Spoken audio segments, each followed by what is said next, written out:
Well, good afternoon. You may have noticed that wind has been increasing as we've gone through the day today. And check out the flags at the Dakota Magic Casino down along the South Dakota border. They are straight out and they're rippling in that wind. Even our camera there shaking a little bit here as the winds have been picking up, and that will continue into the afternoon.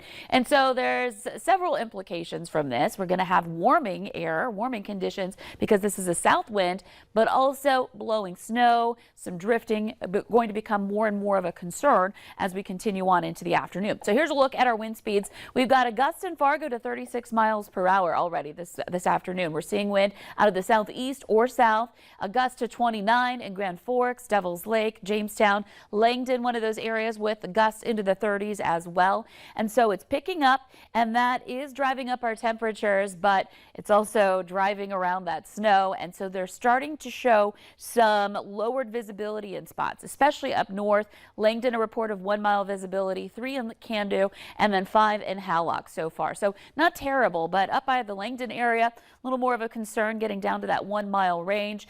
And taking a look at a DOT cam from the Cavalier area just to the east of Cavalier County in Langdon. You can see that we've got some drifting snow across the highway here, and that's south to north drifting snow, not necessarily bringing down our visibility in this spot, but we know that leads to more slick conditions on the road. So something to watch for as the day progresses. A look at our temperatures. We are below zero still in the east, but a huge difference from those 30s below overnight last night. Now down into the single digits below zero. 4 below in Fargo and in Grand Forks. We are above zero over in Jamestown and in Oaks at 3 there. And we'll see more of that warm air continue to press in. It comes with that wind though, and so that also comes with a price because it's still cold out. So when we factor in those stronger winds, there's that wind chill factor we have to pay attention to. 20s and even 30 below in Langdon. So it's still pretty frigid here heading into the afternoon hours. So again, you're still going to want to layer up here as we are working our way into the second part of our Friday.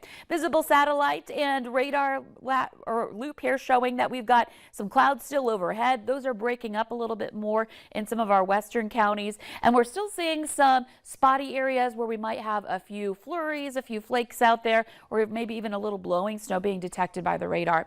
So this is all moving eastward. The cloud cover we'll see a little bit more sunshine before it sets later on this evening, and that wind will become more of a problem for more of us in the valley with those gusts into the 30s around the region, and we'll see that blowing and drifting affect likely your evening drive. In town, it's more likely to just kind of blow some of that snow onto the road surface and make for some slick intersections. Out of town, it's going to be more blowing and drifting, but also visibility might be down a little bit more in some of your out of town areas. Not necessarily widespread, but still some pockets you'll have to watch out for your evening plans. Temperatures stay above that 0-degree mark in eastern North Dakota, even after the sun sets because of that stronger south wind. So we're looking at a night tonight that will be nowhere near as cold as last night. The wind keeps our temperatures up. We're going to be back into the single digits above zero in many spots, but by 8 a.m. tomorrow, places like Jamestown already getting into the 20s. We'll also have a chance for a few flakes on Saturday, but overall a day that's going to be a little bit more pleasant, or a lot more pleasant than the recent ones we've had. So just a quick look at our wind gust planner through this evening. This is 3 p.m. You can see gusts 20s, 30s, and this carries on into the nighttime hours for tonight. Eventually the core of strongest winds will switch and shift over to the east as we head into the overnight hours. So here's a look at your weekend. Looking good. Temperatures 20s, 30s. We'll have to watch out for a few scattered flakes, and then next week more of the same. We keep things going all the way to Giving Hearts Day on Thursday, and even beyond our 7-day planner, we've got milder weather. All right, awesome. Thank you so much.